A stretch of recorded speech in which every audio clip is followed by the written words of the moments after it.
विभिन्न पुराणों में आई हुई कथाओं में वर्णित इक्ष्वाकु वंशी राजाओं को मानव देहधारी होने के साथ साथ प्राकृतिक शक्तियों के रूप में देखा जाता है।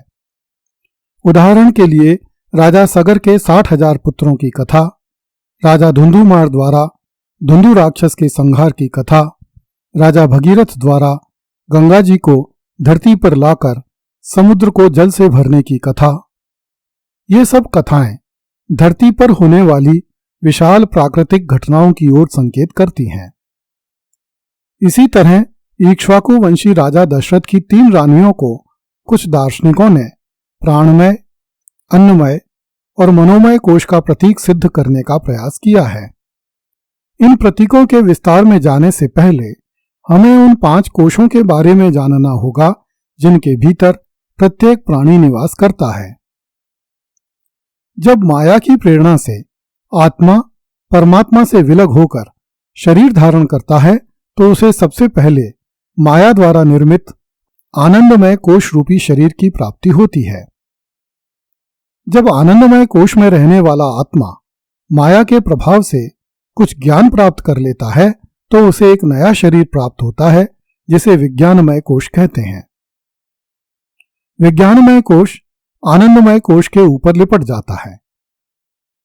इस विज्ञानमय कोश को जब माया के प्रभाव से सुख दुख की अनुभूति होने लगती है तो उसे एक नया शरीर प्राप्त होता है जिसे मनोमय कोश कहते हैं। यह मनोमय कोश विज्ञानमय कोश के चारों ओर लिपट जाता है। जब माया के प्रभाव से मनोमय कोश में सुख और दुख की अनुभूतियों का विस्तार होता है तो प्राणमय कोश की रचना होती है तथा यह प्राणमय कोश मनोमय कोश के चारों ओर लिपट जाता है। जब माया की इच्छा से प्राणमय कोश को भोग करने की इच्छा होती है तो उसे एक नया शरीर प्राप्त होता है जिसे अन्नमय कोश कहते हैं। यह प्रत्येक प्राणी का सबसे बाहरी शरीर होता है जिसका निर्माण अन्न से होता है। इस प्रकार हमारे बाहरी शरीर अर्थात अन्नमय कोश के भीतर प्राणमय कोश, प्राणमय कोश के भीतर मनोमय कोश, मनोमय कोश के भीतर विज्ञानमय कोश एवं विज्ञानमय कोश के भीतर आनंदमय कोश स्थित होता है। इस प्रकार परमात्मा के अंश के रूप में विलग हुए आत्मा पर माया का आवरण चढ़ता चला जाता है तथा वह परमात्मा को पूरी तरह भूलकर इन 5 कोशों के माध्यम से नाना प्रकार के भोग विलास करने में जुट जाता है। जब जीवात्मा अपने समस्त बाह्याडंबरों का विनाश करके परमात्मा में विलीन होता है तो उसके 5 शरीरों को एक एक करके मरना पड़ता है। सबसे पहले अन्नमय कोश मरता है, उसके बाद प्राणमय कोश मरता है, उसके बाद मनोमय कोश मरता है और उसके बाद विज्ञानमय कोश मरता है। सबसे अंत में मनुष्य का सबसे सूक्ष्म शरीर अर्थात आनंदमय कोश नष्ट होता है। इसके बाद आत्मा पुनः परमात्मा में मिल जाता है।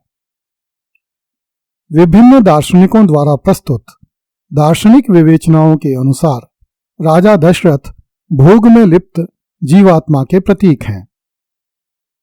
इसलिए रामचरितमानस में सुमंत जी जब राजा दशरथ को प्रणाम करते हैं तो जय जीव कहकर शीश झुकाते हैं। प्रत्येक मनुष्य की 10 इंद्रियां होती हैं, 5 ज्ञानेंद्रियां तथा 5 कर्मेंद्रियां। आंख, कान, नाक, जीभ और त्वचा को ज्ञानेंद्रिय कहा जाता है, जबकि हाथ, पैर, मुंह, गुदा और लिंग को कर्मेंद्रिय कहा जाता है। इन 10 इंद्रियों के समुच्चय को ही दशरथ कहा गया है। इन 10 रथों पर सवार जीवात्मा अर्थात दशरथ भोग विलास करता है। बहुत से दार्शनिकों के अनुसार महारानी कौशल्या दशरथ रूपी जीवात्मा की ज्ञान शक्ति की प्रतीक हैं एवं उनका वर्ण क्षत्रिय है। वे हानि लाभ की चिंता नहीं करती, केवल कर्तव्य निर्वहन ही उनका अभीष्ट है। रानी कैकेयी इच्छा शक्ति की प्रतीक हैं, उनका वर्ण वैश्य है। इस कारण वह हानि लाभ की चिंता करती हैं। रानी सुमित्रा राजा दशरथ रूपी जीवात्मा की क्रिया शक्ति का प्रतीक हैं, उनका वर्ण शूद्र है। शूद्र अन्नमय कोश का, वैश्य प्राणमय कोश का और क्षत्रिय मनोमय कोश का प्रतीक है। इन तीनों कोशों के भीतर छिपकर राजा दशरथ रूपी विज्ञानमय कोश एवं आनंदमय कोश निवास करता है। राजा दशरथ को कैकेयी सबसे अधिक प्रिय है क्योंकि प्राणमय कोश मनोमय और अन्नमय दोनों कोशों का भरण पोषण करता है। प्राणमय कोश के बिना मनोमय कोश और अन्नमय कोश जीवित नहीं रह सकते। दशरथ रूपी विज्ञानमय कोश ऊर्ध्वमुखी होकर शुद्ध ब्रह्म रूपी आनंदमय कोश को अर्थात श्री राम को सिंहासन पर आसीन करना चाहता है। कौशल्या रूपी मनोमय कोश इस कार्य में विज्ञानमय कोश की सहायता करता है तथा सुमित्रा रूपी अन्नमय कोश इस कार्य की मौन स्वीकृति देता है। किंतु प्राणमय कोश रूपी कैकेयी, जिसके पास मंथर गति से चलने वाली मंथरा दासी रूपी बुद्धि है, इस कार्य में विघ्न उत्पन्न करती है। क्योंकि कैकेयी मन के एकांगी विकास को स्वीकार नहीं करती, अपितु चाहती है कि परब्रह्म रूपी राम का लाभ सारे जगत को मिले। प्राणमय कोश की प्रतीक रानी कैकेयी को कैकेयी नाम देना सार्थक ही है। संस्कृत साहित्य में ध्वनि के एक विशेष प्रकार को केकय कहा जाता है। यह ध्वनि समस्त ध्वनियों में सर्वश्रेष्ठ मानी जाती है। मन में अनेक प्रकार की इच्छा रूपी ध्वनियां उत्पन्न होती हैं, किंतु रानी कैकेयी ने राजा दशरथ रूपी विज्ञानमय कोश और कौशल्या रूपी मनोमय कोश के भीतर विशेष ध्वनि उत्पन्न की कि राम जी को अयोध्या के सिंहासन पर बैठने के स्थान पर जगत के कल्याण के लिए वन गमन करना चाहिए ताकि असुरों का नाश हो सके। पुराणों में रानी कैकेयी को अश्वपति की कन्या भी कहा गया है। यहाँ अश्वपति से तात्पर्य इंद्रिय रूपी अश्वों के स्वामी अर्थात मन से है।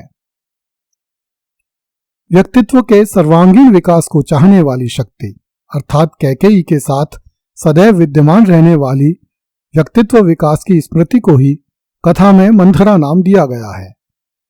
चूंकि यह स्मृति शिथिल रूप में विद्यमान रहती है और केवल परिस्थिति विशेष अर्थात आत्मज्ञान के अनुचित विनियोग अर्थात राम के राज्याभिषेक की चेष्टा को देखकर ही प्रकट होती है, इसलिए इस शिथिलता अथवा मंदता के कारण इसे मंथरा कहना उचित है। हमारी दृष्टि में दार्शनिक आधार पर की गई यह विवेचना भारतीय जनमानस में प्रचलित धारणा से मेल नहीं खाती। भारतीय जनमानस में कैकेयी और मंथरा को दुर्बुद्धि का प्रतीक माना गया है, जो राम जी को राज तिलक से वंचित करके उन्हें वन में भेजने का षड्यंत्र करती है। यही कारण है कि सदियों से भारत में कोई भी व्यक्ति अपनी पुत्रियों के नाम कैकेयी अथवा मंथरा नहीं रखता। हम यह भी स्पष्ट कर देना चाहते हैं कि आत्मा के 5 कोशों में निवास करने एवं इन 5 कोशों को त्याग कर परमपिता परमात्मा में विलीन हो जाने की अवधारणा को हम गलत नहीं ठहरा रहे। हम तो केवल इतना कह रहे हैं कि महारानी कौशल्या, रानी सुमित्रा, रानी कैकेयी को इन कोशों के रूप में देखने का जो दार्शनिक रूपक खड़ा करने की चेष्टा की गई है वह सही नहीं जान पड़ती। यह तो ऐसा ही प्रयास है जैसे किसी व्यक्ति का नाम पर्वत सिंह रख दिया जाए और फिर कहा जाए कि उसका नाम पर्वत सिंह इसलिए रखा गया क्योंकि वह वास्तव में एक विशाल पहाड़ था। गोस्वामी तुलसीदास जी ने भी रामचरितमानस में रानी कैकेयी और दासी मंथरा के कृत्य को निंदनीय माना है तथा उन्हें अपयश की पिटारी ही कहा है। अगली कड़ी में देखिए, हिंदू धर्म ग्रंथ इक्ष्वाकु वंशी राजा रामचंद्र को 2.25 करोड़ साल पुराना बताते हैं।